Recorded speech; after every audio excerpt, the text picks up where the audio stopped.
नमस्कार साथियों, मैं अनीश कुमार शुक्ल स्वागत करता हूं आप लोगों का एग्री थिंकर्स के लर्निंग प्लेटफॉर्म पर एक बार फिर से। दोस्तों, फंडामेंटल्स ऑफ एग्रोनॉमी नाम का कोर्स जो बीएससी एजी में पढ़ाया जाता है, बैचलर ऑफ साइंस एग्रीकल्चर में, मेनली गोरखपुर यूनिवर्सिटी में फर्स्ट सेमेस्टर में पढ़ाया जाता है और एग्रोनॉमी सब्जेक्ट के अंतर्गत आता है। हो सकता है आपकी यूनिवर्सिटी में किसी और सेमेस्टर में हो। और यहाँ पर इसका कोर्स कोड गोरखपुर यूनिवर्सिटी में AGR 101 होता है। आपके यहाँ हो सकता है दूसरा हो, लेकिन सिलेबस इसका देश की सारी विश्वविद्यालयों का एक ही होता है। तो उसका हमारा सेकंड टॉपिक है। First topic agronomy and it's scope था, जो हमारे चैनल पर आ चुका है। उसका सेकंड टॉपिक है सीड एंड सोइंग, यानी बीज तथा बुआई। तो ये टॉपिक आपके एग्जाम की दृष्टि से बहुत ही ज्यादा इंपॉर्टेंस है, ठीक है, इंपॉर्टेंट है, तो इसको आप जरूर ध्यान में रखेंगे। अब इसमें हम बीज यानी सीड के बारे में सारी चीज देखेंगे, उसका क्लासिफिकेशन देखेंगे और उसकी परिभाषा देखेंगे, सारी चीजें देखेंगे। उसके बाद से उसकी सोइंग यानी बुआई के सारे मेथड्स, बुआई क्या होती है, वो सारी चीजें हम देखेंगे। तो बने रहे आप बिल्कुल लास्ट तक, एकदम आपके जो वीडियोस हैं एकदम आपकी यहाँ पर कंसेप्ट में आपका 100% क्लियर होगा, ठीक है। यहाँ पर देखिए, शुरू करते हैं बीज यानी सीड से। ये यहाँ पर एक लाइन की एक परिभाषा है। पुष्प के परिपक्व या निषेचित बीजांड को बीज कहते हैं। इंग्लिश वाले स्टूडेंट्स ध्यान दें। मैच्योर्ड और fertilised ovule of the flower that is called seed. ये परिभाषा एकदम सुव्यवस्थित है, ठीक है, ये बेस्ट परिभाषा है, लेकिन वैसे ये बायोलॉजी की दृष्टि से है। अब अगर आप यहाँ पर देखना चाहते हैं एग्रोनॉमी की दृष्टि से अगर परिभाषा, वैसे तो ये परिभाषा आपकी काम चल जाएगी, लेकिन यहां पर देखिए एग्रोनॉमी के हिसाब से परिभाषा देखिए। किसी पौधे का वह भाग मतलब कायिक भाग, उसका सोमेटिक पार्ट, उसका जड़ हो, तना हो या पत्ती हो, उससे जिससे यानी वह भाग जिससे अन्य पौधा जन्म ले सकता है, उसे बीज कहते हैं, ठीक है। जैसे कि उदाहरण से समझिए, जैसे कि तना है, ठीक है, तना, आलू की बात कर लें, ठीक है। तो आलू में तना एक ऐसा पार्ट होता है जिससे कोई नया पौधा जन्म लेता है, क्योंकि उस आलू का तो आपको पता ही उसका प्रोपगेशन ट्यूबर द्वारा होता है। तो उसी को उसका बीज कह देंगे, आलू के कंद को ही उसका बीज कह देंगे, तो वही बीज कहलाता है। ये आपकी अच्छी परिभाषा है। देखिए यहाँ पर लिखा हुआ है गन्ने की आंख, गन्ने की आंखों से उसका प्रोपगेशन किया जाता है। आलू का कंद, ठीक है। अब देखिए एक टर्म आपको देखने को मिलता है टोटीपोटेंसी। इसको हिंदी में आप पूर्ण शक्ति बोल सकते हो, ठीक है। अब ये देखिए क्या होता है। किसी पौधे का कोई शारीरिक भाग, यहाँ पे आप भाग लिख दीजिएगा, किसी पौधे का कोई शारीरिक भाग जिसमें एक अन्य पौधा उत्पन्न करने की क्षमता होती है, उसे टोटीपोटेंसी कहते हैं। टोटीपोटेंसी टर्म दिया था हैबरलैंड ने, टोटीपोटेंसी शब्द। अब देखिए कुछ इंस्टीट्यूट्स जो सीड यानी बीज से रिलेटेड है। पहला है आपका NSC, ये NCC नहीं NSC है, नेशनल सीड कॉरपोरेशन, राष्ट्रीय बीज निगम, ठीक है। तो इसकी स्थापना जो पूछी जाती है 7 मार्च 1963, ठीक है। फिर है बीज अधिनियम यानी सीड एक्ट, बीज अधिनियम, इसकी स्थापना तो हुई थी 29 दिसंबर 1966 को, लेकिन ये मतलब प्रभाव में आया था, लागू हुआ था 2 अक्टूबर 1969 को, ठीक है, 1969 को। वही समय जब गांधी जी की यानी जन्म को 100 साल पूरे हुए थे, ठीक है, 1869 से 1969। यहाँ पर देखिए फिर है RSSC, ये आपके लिए इंपॉर्टेंट नहीं है, राजस्थान वाले स्टूडेंट्स मेनली इंपॉर्टेंट है उन लोगों के लिए। RSSC Rajasthan state seed corporation, ये 1978 में स्टेबलाइज्ड हुआ था। फिर है ISTA international seed testing agency, यानी अंतर्राष्ट्रीय बीज परीक्षण प्राधिकरण, ये 1924 में स्थापित हुआ था। फिर है ISTA यानी ISTA जो है आपका इंटरनेशनल सीड टेस्टिंग एजेंसी, जो 1924 में स्थापित हुआ। इसका भारत सदस्य बना 1961 में, ठीक है। आगे देखिए CSTL central state seed testing laboratory, यानी central state seed test laboratory, यानी केंद्रीय बीज परीक्षण प्रयोगशाला, ये 1966 में न्यू दिल्ली में स्थापित हुआ था, ठीक है। सीड ऑर्डर बीज आदेश, ये 1983 में स्थापित हुआ था। ECA आवश्यक वस्तु अधिनियम यानी इसेंशियल कमोडिटीज एक्ट, इसमें बीज को शामिल किया गया 1955 में।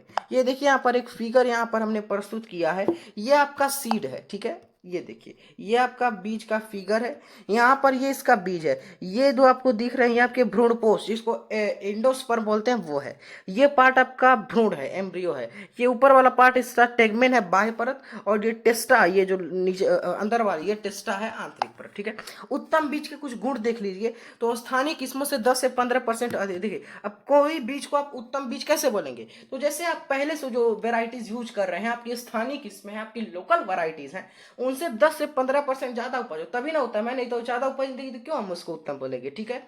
उसका फिजिकल प्योरिटी यानी भौतिक शुद्धता 98% से ज्यादा हो। डोकेज, डोकेज अभी बताएंगे क्या होता है।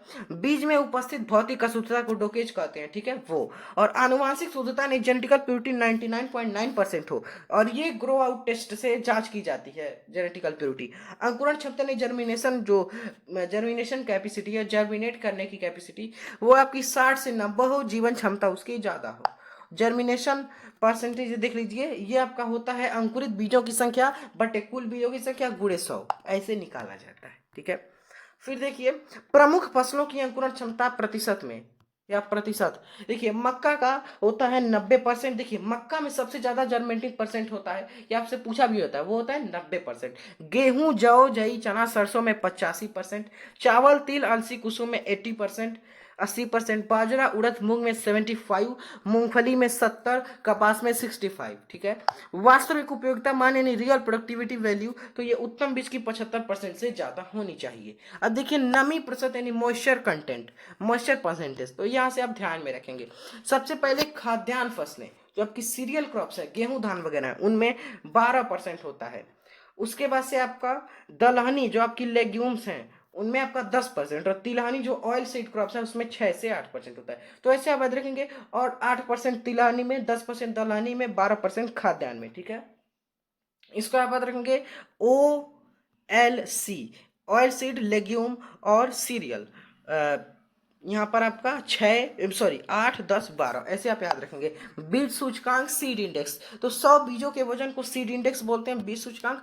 परीक्षण भार यानी टेस्ट वेट 1000 बीजों का वजन, ठीक है।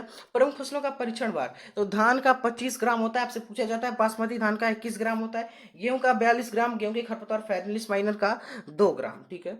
बीजों का वर्गीकरण, क्लासिफिकेशन ऑफ सीड, तो यहाँ पर पहले अंकुरण के आधार पर, ये आपको बायोलॉजी में भी पढ़ने को मिलेगा। अंकुरण के आधार पर, on the basis of germination, दो प्रकार का होता है। पहला होता है ऊपरी भूमिक, ठीक है, जिसको बोलते हैं एपीजियल। इसमें आपका इमली, कॉटन, पपाया, सेम, कैस्टोर, ये ट्रिक है इसकी। देखिए ICPSC, 1 मिनट, ICPSC, इमली, कॉटन, पपाया, सेम, कैस्टर यानी अरंडी, तो ये आपकी आएंगी ऊपरी भूमिक में, ठीक है। अब अधोभूमिक, अधो प्लस भूमिक यानी भूमि के अंदर, हाइपोजियल, ठीक है। तो यहाँ पे आप देखेंगे इसमें मक्का, चना, मटर, मसूर, ठीक है, ये चीजें आती हैं। यहाँ पे हो सकता है इंग्लिश में थोड़ी सी कंफ्यूजन हो रही है। यहाँ पर ऊपरी भूमि का यहाँ पर हाइपोजियल होगा, अधोभूमि का एपीजियल होगा, इसको आप देख लेंगे, ठीक है। देखिए संतति के आधार पर, on the basis of offspring, ये आपका पूछा जाता है एग्रोनॉमी के अंतर्गत, ये वाला है जो आपके लिए मोस्ट इंपॉर्टेंट है। इसमें पहला आता है केंद्रक बीज यानी न्यूक्लियस सीड, और इस पर होता है बफ कलर का टैग, बफ कलर मतलब स्किन कलर का टैग लगा होता है।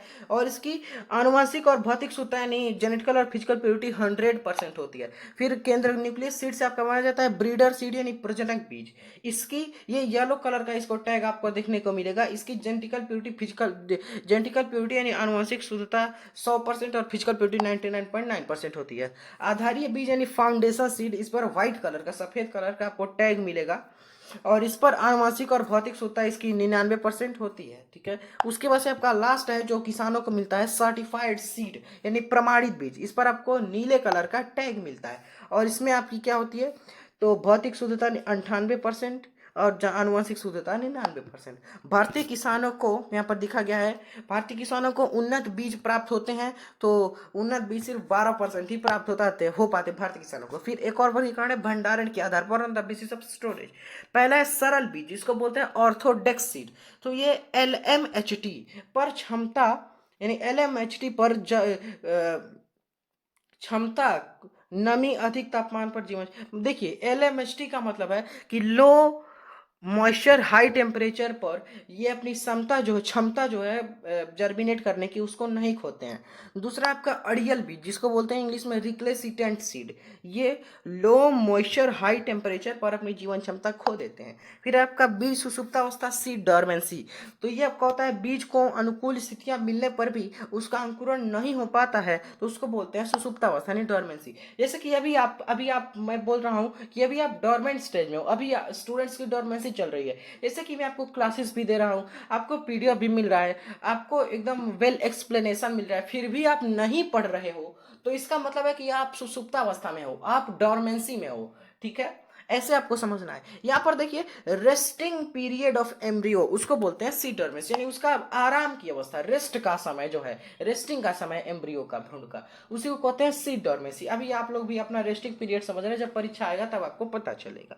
कारण देख लीजिए इसका क्या हो सकता है, तो बीज का जो टेगमेना होता है, उसका जो आवरण होता है वो कठोर हो जाता है, और आंतरिक कारण में जैसे आपका भ्रूण जो है वो मतलब अनडेवलप्ड यानी अविकसित रह जाता है। टाइप ऑफ डोरमेंसी, तो कुछ प्रकार की यहाँ पर होती है, मेनली 2-3 प्रकार की। पहला है एक्सोजेनस डोरमेंसी यानी बहिर्जात सुसुप्तावस्था, ये बाह्य कारकों के कारण होती है। दूसरा है एंडोजेनस डोरमेंसी यानी अंतर्जात या आंतरिक सुसुप्तावस्था, ये आंतरिक कारणों के कारण होती है। दूसरी है डबल डोरमेंसी यानी दोहरी सुसुप्तावस्था। तीनों प्रकार की सुसुप्तावस्था जो है देखिए आपकी जई, जो जंगली जई होती है, वाइल्ड ओट्स जिसको इंग्लिश में बोलते हैं, अवीना फटुगा, इसमें पाई जाती है। ये पूछा जाता है तीनों प्रकार की डोरमेंसी किसमें पाई जाती है, तो जंगली जई यानी अवीना फटुगा।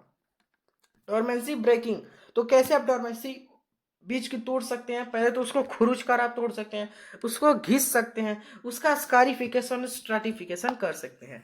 उष्म जल उपचार, इसको बोलते हैं हॉट वाटर ट्रीटमेंट, इसको जॉनसन एंड जॉनसन दिया था, इसको कर सकते हैं। या सोलर ट्रीटमेंट, सौर द्वारा उपचार, ये जयचंद और लूथरा ने दिया था, इसको भी कर सकते हैं।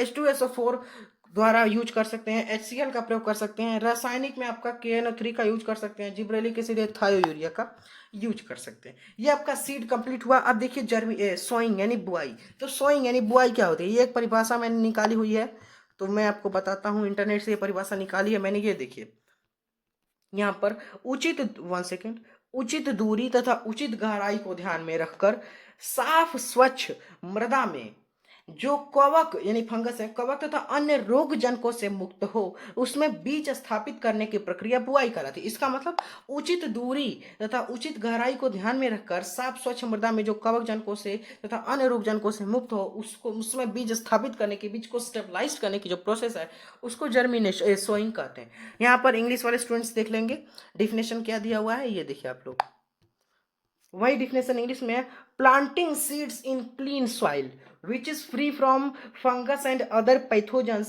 by keeping in mind the proper distance and proper depth, that is called sowing। okay, अब देखिए कुछ विधियों के बारे में आपको कुछ डिटेलिंग नहीं करनी है, सिर्फ आपको नाम जान लेना है। पहला मेथड्स ऑफ सोइंग यानी बुआई की विधियों में, पहला है ट्रेडिशनल मेथड्स यानी पारंपरिक विधि। दूसरा है डिबलिंग, डिबलर होता है उसके द्वारा क्यारियों में छेद करके। तीसरा है ड्रिलिंग विधि। चौथा है हिल ड्रॉपिंग।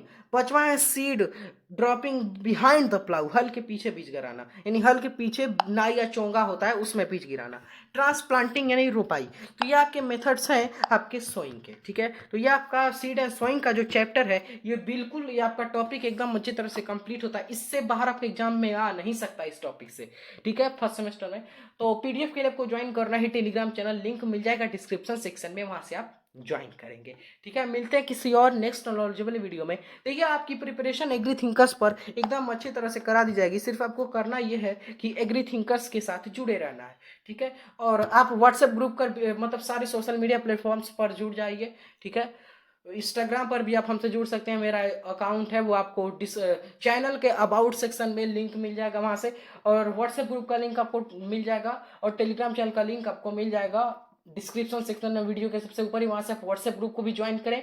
आप अपनी क्वेरी जो हमसे पूछ के सॉल्व कर सकते हैं। टेलीग्राम चैनल आज इसका पीडीएफ अपलोड होगा, वहां से आप डाउनलोड कर सकते हैं, पढ़ सकते हैं, कुछ भी कर सकते हैं, और अपने नोट्स आपको बना लेने हैं, ठीक है। तो मिलते हैं किसी और नॉलेजेबल वीडियो में, तब तक के लिए आपको जुड़े रहना है एग्रीथिंकर के साथ, इन इंस्ट्रक्शंस को फॉलो करें। Thanks for watching, have a nice day.